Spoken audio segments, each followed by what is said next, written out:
you being a husband, a father, and a big political figure, it's like, how do you cope with like making all of those things important in your life?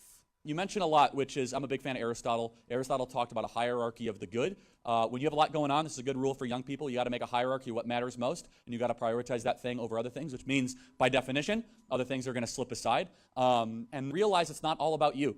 And this is one of the great, I hate the self-love movement. I hate the self-esteem movement. It's done so much damage. I think it's one of the great, philosophical carcinogens in our society in so many different ways. I saw this sign the other day. They said, it's your imperfections that make you perfect.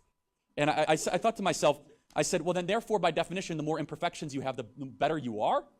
Or my favorite one is, the world is better because you're in it. Now, that might sound like a good message, but in reality, it should be a question. Is the world better because you're in it? Right? It should, and so it should be a question. Has the world become a better place because of you?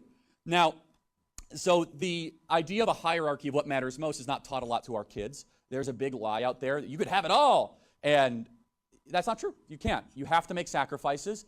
You could still do a lot. You could still run a business, and you could still do things, but you have to make time for what matters most. One of the reasons why we have such a depressed generation, suicidal generation, we have such an anxious generation, a medicated generation, is they're thinking about themselves all the time. I believe a people that is not dedicated to service is a very depressed people. It's not always about you. Sometimes you have to do stuff you don't like because it's going to benefit somebody else.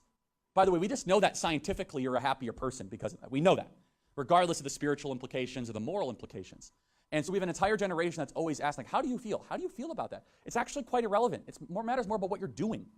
And here's a thought-provoking thing for you. Generally, what you do should dictate how you feel, not how you feel with what you do.